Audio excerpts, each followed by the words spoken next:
Good morning twelfth class students. तो बेटा जी आज जो हम टॉपिक लेके चल रहे हैं that is ampere circuit law, या जिसे एम्पियर्स लॉ भी बोलते हैं। तो जैसा कि आपने इलेक्ट्रिक फील्ड पढ़ा और इलेक्ट्रिक फील्ड को फाइंड करने के लिए कूलम्स लॉ, और जहाँ कूलम्स लॉ नहीं लगता वहाँ पे आपने गॉस लॉ या गॉस थ्योरम भी अप्लाई की।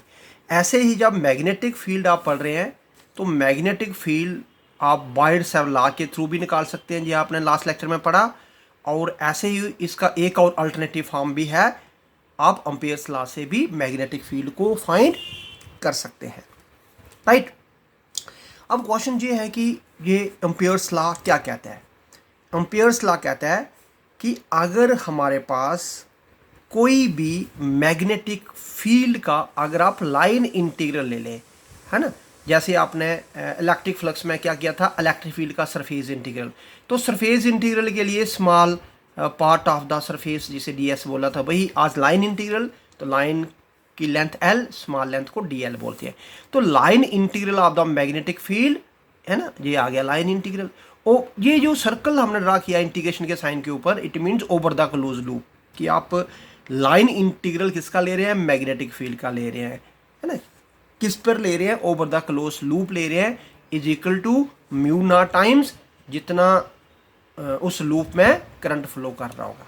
वही मैंने यहाँ पे लिखा, line integral of the magnetic field we around any closed loop, loop को आप पास ही बोल सकते हैं, in vacuum is equal to the mu naught times. Mu naught times means mu naught की प्रोडक्ट किसके साथ, total current flowing through the loop, जिस लूप में जितना करंट फ्लो कर रहा है ना। तो जिसका आप मैथमेटिकली बिल्कुल ये लिखेंगे जो आपने लिखा, इससे पहचान होगी। अगर डीएस लिखता मैं जहाँ पर, तो सरफेस इंटीग्रल किसका, इसका। लेकिन जहाँ पे डीएल लिखा है इट मीन लाइन इंटीग्रल किसका, मैग्नेटिक फील्ड का, over the close loop is equal to mu naught times जितना उस लूप में करंट है ना। तो इसे प्रूफ करने के लिए मान के चलते हैं कि मैं एक स्ट्रेट कंडक्टर ले लेता हूँ और कंडक्टर का नाम एक्स वाई रख सकता हूँ, है ना। तो अब करंट एक्स टू बाई भी जा सकता है, बाई टू एक्स भी जा सकता है। हार्ड एंड फर्स्ट रूल तो नहीं है कि करंट नीचे से ऊपर की तरफ ही जाना है, तो किसी एक साइड पे करंट तो लेना ही होगा। मान के चलिए कि हमने ये करंट आई करंट इसमें ले लिया। अब करंट की डायरेक्शन जो है उसके बेसिस पे डिसाइड होगा कि इसकी जो लाइंस हैं उन लाइंस की, मैग्नेटिक लाइंस की डायरेक्शन क्या रहेगी।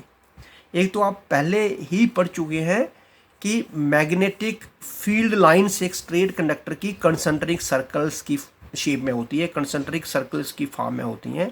Concentric circles means so many circle of different radii but having same centre. तो अब वो कंसंट्रिक सर्कल्स क्लॉकवाइज हो सकते हैं, कंसंट्रिक सर्कल एंटी क्लॉकवाइज हो सकते हैं। वो हमें कैसे डिसाइड करना, वो राइट हैंड थंब रूल। तो मैंने क्या किया, मान के चलो कि ये कंडक्टर है और करंट ऊपर की तरफ है, तो थंब को मैंने ऊपर की तरफ रख लिया और उस कंडक्टर को ऐसे मानकर चले कि राइट हैंड थंब के अंदर आपने लिया और थंब की डायरेक्शन आप बिल्कुल करंट की डायरेक्शन रखी। तो ये जो मेरी फिंगर्स आ रही हैं दैट इज एंटी क्लॉकवाइज।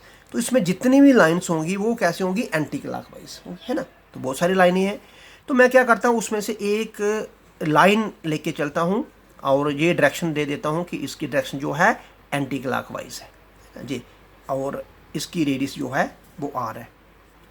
बाकी मैंने आपको बताया कि ये बहुत सारे सर्कल्स हैं ऐसे, है ना, बहुत सारे सर्कल हैं और ये सारे के सारे सर्कल जो है एंटी क्लॉकवाइज है। क्यों एंटी क्लॉकवाइज है, क्योंकि करंट, हाँ अगर आप करंट ऐसे लेते तो यही सर्कल जो है आपने क्लॉकवाइज लिखने थे, राइट। अब एक आपने उसी टाइप का एक सर्कल ले लिया, मैग्नेटिक फील्ड लाइंस ले ली, है ना ये, और जिस सर्कल की रेडियस जो है आप आर लेके चले।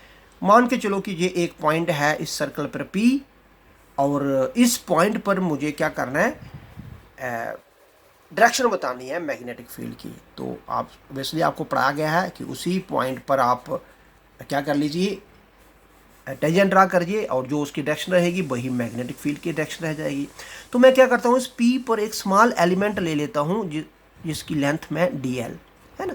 अब डी एल भी एक वेक्टर क्वांटिटी ली है आपने वी, और आप देख रहे हैं डी एल की डायरेक्शन जो है और बी की डायरेक्शन जो है दोनों सेम साइड पे हैं, इट मीन्स थीटा उनके बीच में 0 डिग्री माना जाएगा। तो सबसे पहले आपने मैग्नेटिक लाइन्स ऑफ फोर्स जो है आर रेडियस का लिया और उस पर एक पॉइंट पी लिया, है ना। अब ये मुझे बताइए कि पी पॉइंट इस स्ट्रेट कंडक्टर से कितने दूर है अभी। तो आर डिस्टेंस जितना उस मैग्नेटिक लाइन ऑफ फोर्स जो सर्कल आपने लिया जितनी उसकी रेडियस होगी। अब स्ट्रेट कंडक्टर के कारण जो मैग्नेटिक फील्ड बनती है वो बनती है म्यू नॉट आई 2 पाई जितने दूर वो पॉइंट है। तो पॉइंट आर डिस्टेंस पे लिया हुआ है। तो इस पी पॉइंट पर जो मैग्नेटिक फील्ड बनी वो इतनी बनी, है ना। अब क्वेश्चन ये है कि उसका डायरेक्शन, तो उसका डायरेक्शन जो है वो आप देख रहे हैं डायग्राम में, है ना। उसी पी पॉइंट पे जिस तरफ करंट फ्लो कर रहा है, जिस तरफ लाइन की डायरेक्शन है उसी डायरेक्शन पे एक टेंजेंट ड्रा करिए, भाई उसकी मैग्नेटिक फील्ड की डायरेक्शन बन जाएगी पॉइंट पी पर, राइट। अब अगर मैं उस पी पॉइंट पर एक स्मॉल एलिमेंट डीएल लेंथ का लिया मैंने और एक मैग्नेटिक फील्ड ली, उनके बीच में अगर मैंने डॉट प्रोडक्ट निकाली तो आपने देखा V और DL पैरेलल है। डॉट प्रोडक्ट जब भी आप ख़त्म करेंगे cos थीटा लगता है, जहाँ थीटा जो है वो 0 डिग्री हो जाएगा। तो ये हमने क्या देखा, B डॉट DL जो है वो B DL इसके बराबर आ गया। अब मैंने यहाँ पे क्या किया, यहाँ पे मैंने लाइन इंटीग्रल ले ली दोनों साइड पर, है ना। लाइन इंटीग्रल ली दोनों साइड पर, तो क्या बन जाएगा हमारे पास, तो ये आ गया हमारे पास लाइन इंटीग्रल। मैंने लेफ़्ट साइड पे भी अप्लाई कर दी और मैंने लाइन इंटीग्रल राइट साइड पे भी अप्लाई कर दी, ये आ गया, है ना। तो लेफ़्ट साइड पे तो लाइन इंटीग्रल हमें चाहिए, आप देख रहे हैं फार्मूले में हमें प्रूफ, और राइट साइड। अब यहाँ देखने वाली बात ये है कि ये पॉइंट पी मैंने इधर लिया या जहाँ पर लिया होता, या जहाँ पे लिया होता या जहाँ पर लिया होता है, हर केस में ये डिस्टेंस आर ही आना था, है ना। तो ये मैग्नेटिक फील्ड इस पूरे सर्कल पे हर जगह पे कांस्टेंट है। तो कांस्टेंट मैग्नेटिक फील्ड को मैंने क्या किया, इंटीग्रेशन के बाहर लेके आ सकते हैं आप, ये आगे हमारे पास। अब आपने क्या किया, डी एल की इंटीग्रेशन। तो डी एल की इंटीग्रेशन पूरी लेंथ होगी, पूरी लेंथ मीन्स पूरे लूप की length, that is circumference of the loop, that is 2 pi r. तो आपने डी एल की जगह पर 2 पाई आर यूज़ कर दिया। और जहाँ पर आपने देखा हुआ है मैग्नेटिक फील्ड की वैल्यू बी की आपने पहले निकाली हुई है, बी की वैल्यू यहाँ पे मैं अगर पुट करता हूँ तो ये भी नीचे 2 पाई आ रहा है इधर, और यहाँ पे भी 2 पाई आ रहा है, ये कैंसिल हो जाएगा। तो line integral of the magnetic field over the close path is equal to mu naught into I. तो आप देख रहे हैं कि एम्पियर्स लॉ जो है उसका हमने प्रूफ कर दिया, है ना। अब क्वेश्चन ये है कि एम्पियर्स लॉ के यूज़ क्या हैं। एम्पियर्स लॉ के यूज़ क्या हैं, तो आप एम्पियर्स लॉ को मैग्नेटिक फील्ड फाइंड करने के लिए यूज़ करते हैं। तो आप मैग्नेटिक फील्ड फाइंड कर सकते हैं, किस केस में कर सकते हैं, है ना। एक infinite state current carrying conductor, एक इनफाइनाइट स्ट्रेट कंडक्टर है जिसमें करंट है, उसकी वजह से जो मैग्नेटिक फील्ड बनती है वो फाइंड कर सकते हैं, है ना। एक कंडक्टर जो है वो हमारे पास, जिसे आपने एक नाम दिया है सोलेनॉइड की मैग्नेटिक फील्ड फाइंड। सोलेनॉइड क्या है, बेसिकली एक वायर ही है ना, लेकिन उस वायर जो है in the form of helix, ऐसे टर्न है वायर के अंदर, है ना, बिल्कुल स्ट्रेट नहीं है ना। और एक ऐसे भी हो सकता है कि एक वायर है लेकिन वो वायर किस शेप में है, ऐसी सर्कुलर शेप में है, टर्न वाली वायर है लेकिन वो टर्न वाली वायर स्ट्रेट नहीं है, इस तरीके से उसके, है ना। जैसे इसी को मैं अगर शेप दे दूँ सर्कुलर तो वो उसका नाम आ जाएगा टोरॉइड। तो आप मैग्नेटिक फील्ड जो है टोरॉइड की भी निकाल सकते हो, इससे सोलेनॉइड भी की भी निकाल सकते हो, और एक स्ट्रेट कंडक्टर है ना जिसमें करंट जा रहा है उसकी भी निकाल सकते हैं। लेकिन इसकी कुछ लिमिटेशंस भी हैं इस लॉ की। वो लिमिटेशंस क्या हैं कि ये लॉ जो है ये यूनिवर्सल लॉ नहीं है, नॉट अ यूनिवर्सल लॉ। अब क्वेश्चन ये है कि यूनिवर्सल लॉ क्या होता है। यूनिवर्सल लॉ जो है, जैसे हमारे पास ग्रेविटेशन लॉ यूनिवर्सल है ना, तो ये यूनिवर्सल लॉ नहीं है। कॉलम्स लॉ भी यूनिवर्सल नहीं है। ये जो लॉ जो है this law can not be use to find magnetic field at the centre of the current carrying loop. जैसे आपने वायरसेव लॉ लगाया है ना, जैसे फॉर एग्जांपल कि ये एक लूप है, इसमें अगर करंट जा रहा है चाहे वो एंटी क्लॉकवाइज या करंट, जहाँ पर आप मैग्नेटिक फील्ड इस लॉ से नहीं निकाल सकते। तो आपने देखा इस लॉ से अगर जहाँ पे मैग्नेटिक फील्ड निकालनी होगी तो आपने बार्टसा लॉ पढ़ा है ना, लेकिन बार्टसा लॉ जो है इस सर्कुलर लूप के लिए लगा, और ये हमारे पास जो है एम्पियर्स लॉ जो है आप देख रहे हैं वो सर्कुलर लूप के लिए नहीं लग सकता। और दूसरी लिमिटेशन क्या है कि ये सिर्फ और सिर्फ स्टैडी करंट के लिए ही अप्लाई होता है। स्टैडी करंट के लिए, स्टैडी करंट आप पढ़ चुके हैं सेकंड चैप्टर में, जिसे आप बोलेंगे एक स्टैडी करंट की सबसे फेमस एग्जांपल डीसी, कि ये अगर करंट अपने पोलैरिटी चेंज करे तो ये एम्पियर्स लॉ उस समय नहीं लगता। ठीक है, तो अब हम इसकी एप्लीकेशन करते हैं। तो अब हम इसकी एप्लीकेशन करने जा रहे हैं। Magnetic field due to infinite long straight conductor की बहुत ही सिंपल तरीके से डेरिवेशन है, वो आप पढ़ सकते हैं। मैं एक सेकेंड एप्लीकेशन लेके चल रहा हूँ, magnetic field due to a solenoid. तो पहले मैंने आपको बोला कि सोलेनॉइड क्या है। तो सोलेनॉइड जो है, पहले आपको अभी पीछे भी समझाया कि ये एक वायर है ना, और wire in the form of helix है ना।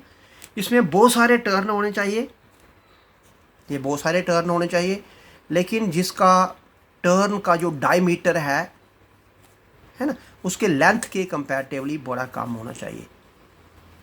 डायमीटर टर्न का बहुत स्मॉल होना चाहिए एज कंपेयर टू लेंथ, है ना।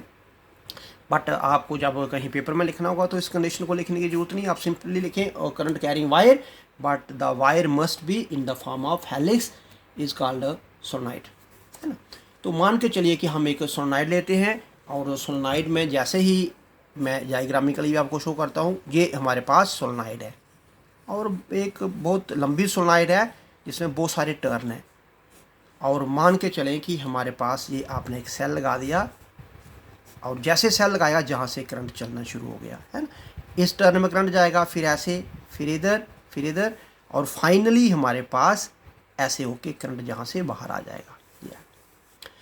अब इसमें आपने देखा कि एक चीज़ आपने पढ़ी है कि एक लूप में जब कोई करंट जाता है तो उस लूप का एक साइड जो है नॉर्थ पोल की तरह बिहेव करता है और दूसरी साउथ, मीन्स एक स्मॉल मैग्नेट की तरह वो काम करता है ना।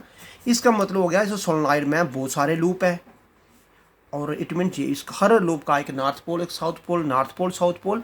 इट मीन्स हर एक लूप जो है एक मैग्नेट की तरह बिहेव कर रहा है।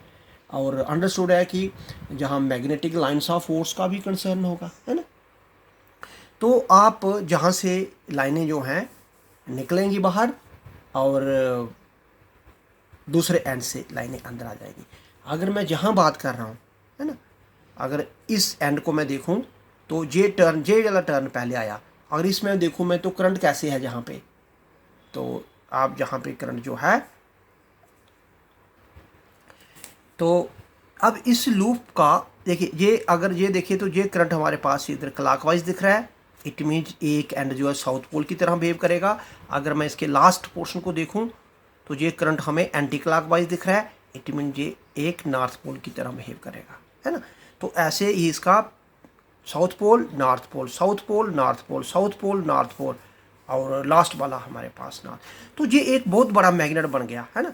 इसका मतलब हो गया इस मैग्नेट में बहुत सारी लाइनें ऐसे नॉर्थ पोल से निकलेंगी और बिल्कुल ऐसे साउथ पोल में एंटर करेंगी, है ना। और ये लाइनें बिल्कुल इसी साइड से भी नॉर्थ पोल से निकल के इस साइड पे भी और साउथ पोल में एंटर कर रही हैं। तो आपने क्या देखा कि सोलेनॉइड में है जहाँ मैग्नेटिक लाइन ऑफ फोर्स क्या कर रही हैं, north pole to south pole भी चलती हैं, है ना, लेकिन ये outside the magnet, outside the, लेकिन south pole to north pole भी चलती हैं, लेकिन इस केस में हम बोलेंगे अंदर अंदर से चल रही हैं, है ना। लेकिन इलेक्ट्रिक फील्ड में ये फ़र्क था कि इलेक्ट्रिक फील्ड हमेशा पॉजिटिव चार्ज से नेगेटिव चार्ज की तरफ चलती थी और नेगेटिव टू पॉजिटिव नहीं चलती हैं, है ना। तो एक बड़ा सा, बाकी तो ऑलमोस्ट प्रॉपर्टी सिमिलर हैं, एक प्रॉपर्टी में डिफरेंस भी है। वो डिफरेंस क्या है कि electric line of force never form a close curve, close loop नहीं बनाती, और magnetic line of force close loop बनाती हैं। वो नॉर्थ टू साउथ भी आती हैं, साउथ टू नॉर्थ भी आती हैं। अब इस दूसरा पॉइंट आपने ये जा रख लेना कि इन लूप के अंदर ही मैग्नेटिक फील्ड बनती होगी, लूप के, है ना। इट मीन्स टर्न्स जो हैं उनके अंदर ही मैग्नेटिक फील्ड बनती है, मैग्नेटिक फील्ड जीरो नहीं होती है ना। और उसकी डायरेक्शन क्या रहेगी, अलोंग इट्स एक्सिस, जो भी लूप की एक्सिस है उसके अलोंग, है ना। और outside the turn magnetic field नहीं है। तो एक चीज़ आपने देखी कि जो सोलेनॉइड मैग्नेटिक फील्ड बनाता है वो सिर्फ टर्न के अंदर ही होती है। अगर मैं जहाँ पे बोलूँगा जहाँ मैग्नेटिक फील्ड कितनी है तो आप बोलेंगे नहीं है, क्योंकि टर्न के बाहर का पॉइंट है। तो टर्न के अंदर ही मैग्नेटिक फील्ड बनती है, टर्न के बाहर मैग्नेटिक फील्ड की वैल्यू नहीं होती है ना। तो हम इस चीज़ को निकालने के लिए, मैग्नेटिक फील्ड निकालने के लिए, ये हम नेक्स्ट लेक्चर में निकालते हैं, वीडियो लेक्चर लंबा हो जाएगा। तो हम इसी तरीके से थर्ड एप्लीकेशन ले लेते हैं कि आप magnetic field due to toroid भी निकाल सकते हैं। अब क्वेश्चन हमारे पास क्या है कि टॉरॉइड क्या चीज़ है। तो आपने देखा कि टॉरॉइड जो है वो भी एक किस्म, अगर इसी सोलेनॉइड को आप सर्कुलरी शेप दे दें तो वो एक टॉरॉइड बन जाएगा। It means ring shaped solenoid को ही टॉरॉइड बोला जाता है। तो एक सोलेनॉइड को आप एक रिंग शेप दे दें वो एक टॉरॉइड हो जाएगा। तो मैं अगर आपको बात करूं कि ये हमारे पास, मान के चलिए कि ये हमारे पास इस तरीके का सर्कल है और ये टर्न, तो अंडरस्टूड है कि टर्न तो अभी भी ऐसे ही रहेंगे, है ना। ये देखिए टर्न आ रहे हैं, और जो एक्सिस, जो पहले जैसे करंट जा रहा था अंदर अभी भी करंट जा रहा है और दूसरे एंड से बाहर आ रहा है। और जो मैं एक्सिस की बात कर रहा था वो एक्सिस अभी समझो ये आ गई, ये देखिए ये एक्सिस आ गई। तो जहाँ पर भी थोड़ा सा व्यू ये हो सकते हैं, मैं बोलूँगा कि ये बोलो टॉरॉइड के अंदर है या बाहर है। तो इस पॉइंट को आप टॉरॉइड के अंदर ज़रूर समझेंगे लेकिन टर्न के अंदर नहीं है। तो जब आप टॉरॉइड की अंदर और बाहर की बात करेंगे तो थोड़ा सा ध्यान से देखना होगा कि हम टर्न्स के अंदर की बात कर रहे हैं या टर्न्स के बाद की बात कर रहे हैं। तो अभी भी टर्न्स के अंदर, है ना, इनसाइड द टर्न अभी भी मैग्नेटिक फील्ड बिल्कुल जीरो नहीं है, उतनी है जितनी इस केस में हुई थी। वो कितनी है, क्या वैल्यू है उसकी, वो तो हम मैथमेटिकली डेरिवेशन से निकालेंगे। फिलहाल आप याद रखिए अभी भी टर्न के अंदर सेम मैग्नेटिक फील्ड की वैल्यू है। डिफरेंस यहाँ पे थोड़ा सा है, जहाँ हर टर्न के अंदर अगर इसका एक टर्न ये था मैग्नेटिक फील्ड की डायरेक्शन इधर, दूसरा टर्न ये है मैग्नेटिक फील्ड की डायरेक्शन इधर, तीसरा टर्न ये है मैग्नेटिक फील्ड की डायरेक्शन इधर, और नेट जो है वो मैग्नेटिक फील्ड की डायरेक्शन इधर रहेगी, मीन अलॉन्ग द एक्सिस मैंने बात की। लेकिन जहाँ पर हर टर्न के अंदर मैग्नेटिक फील्ड की जो वैल्यू है उसकी डायरेक्शन चेंज हो सकती है। जैसे ये टर्न है ना, इस टर्न की बात कर रहा हूँ, तो इस टर्न में जो मैग्नेटिक फील्ड की डायरेक्शन क्या है, तो आप अलॉन्ग द एक्सिस, तो आप देखिए एक्सिस तो हर एक टाइम पे चेंज हो रही है, तो आप बोलेंगे ये है डायरेक्शन। मैं बोलूँगा ये टर्न है, यहाँ पे मैग्नेटिक फील्ड की वैल्यू क्या है, तो ये है वैल्यू। तो सर्कुलर के केस में जैसे आपने देखा हर पॉइंट पे हमें डायरेक्शन चेंज करना पड़ती है तभी तो सर्कल बना। इसलिए टॉरॉइड के केस में मैग्नेटिक फील्ड की वैल्यू जो है उसका मैग्नीट्यूड में तो सेम ही रहेगा टर्न के अंदर, बट डायरेक्शन उसकी हर टर्न पे या हर स्मॉल लूप पे डायरेक्शन उसकी अलग हो सकती है, राइट। और जहाँ पे भी outside the turn magnetic field zero है, चाहे वो आउटसाइड द टर्न ये हम बात करें या आउटसाइड द टर्न जो है विद इन द टॉरॉइड बात करें, तो outside the turn magnetic field यहाँ पे भी नहीं बनेगी। मैग्नेटिक फील्ड सिर्फ और सिर्फ टर्न के अंदर ही बनेगी। और वो मैं आपको बता दूँ वो मैग्नेटिक फील्ड इस चीज़ पे डिपेंड कर रही है। एक तो सीधा सीधा आपने बोलना वो मैग्नेटिक फील्ड डिपेंड कर रही है कि उसमें करंट की स्ट्रेंथ क्या है ना। और म्यू नॉट, तो इट मीन्स ये मैग्नेटिक फील्ड का कांस्टेंट है, और वो भी म्यू नॉट का मतलब हो गया कि यहाँ पे फ्री स्पेस की बात हो रही है, और एन का मतलब यहाँ हो गया कि यहाँ नंबर ऑफ टर्न्स कितने हैं इस टॉरॉइड्स के अंदर, इस चीज़ पे भी डिपेंड करती है मैग्नेटिक फील्ड की स्ट्रेंथ। तो चलिए नंबर ऑफ टर्न्स तो सीधा सीधा है कि ज़्यादा होंगे तो ज़्यादा हो जाएगी, कम होगी। जहाँ पे आप देखेंगे मैग्नेटिक फील्ड की जो स्ट्रेंथ है, it directly depends upon mainly two factor, number of turns in the toroid और सोलेनॉइड और current flowing through the toroid और सोलेनॉइड। तो ये वैल्यू जो मैग्नीट्यूड जो है सोलेनॉइड के अंदर भी यही निकलेगा और टॉरॉइड के अंदर भी यही निकलेगा। दूसरी बात हम अगर ये करें तो हर यहाँ पे टर्न के अंदर जो है मैग्नेटिक फील्ड की वैल्यू जो है सेम है, यहाँ पे वैल्यू सेम है। थोड़ा सा एक्सेप्शनल केस है कि इस एंड पे जो टर्न्स हैं, if the length of the solenoid is very infinite, तो एंड के जो टर्न्स हैं उनमें मैग्नेटिक फील्ड की वैल्यू थोड़ी सी चेंज हो जाती है। अगर बाकी जगह मैग्नेटिक फील्ड की वैल्यू बी है तो एंड पे मैग्नेटिक फील्ड की वैल्यू थोड़ी सी हम बोलेंगे हाफ हो जाएगी। उसका भी पर्टिकुलर रीज़न है, फिलहाल उसे आप रहने दें, सिर्फ याद रखें। लेकिन जब आप कहीं ये केस लेके चलेंगे, ये तो कैपेसिटर में भी आपने पढ़ा कि हर जगह पे मैग्नेटिक फील्ड की वैल्यू यूनिफॉर्म है, एक जैसी है। लेकिन यहाँ पे भी तो यहाँ पे मैग्नेटिक फील्ड की इलेक्ट्रिक फील्ड की वैल्यू, और जहाँ पे सॉरी कैपेसिटर की बात कर रहे हैं हम तो इलेक्ट्रिक फील्ड की बात, तो आप कैपेसिटर के हर जगह पे इलेक्ट्रिक फील्ड की वैल्यू सेम लेके चलते हैं। लेकिन बेसिकली जहाँ पर एंड्स पे भी इलेक्ट्रिक फील्ड की वैल्यू थोड़ी सी डिफरेंट है, यहाँ पे भी वो वैल्यू डिफरेंट है। लेकिन ऑन द होल हम जनरली क्या लेके चलेंगे कि मैग्नेटिक फील्ड की वैल्यू सोलेनॉइड के अंदर या टॉरॉइड के अंदर हर जगह पे सेम वैल्यू है। Thank you very much.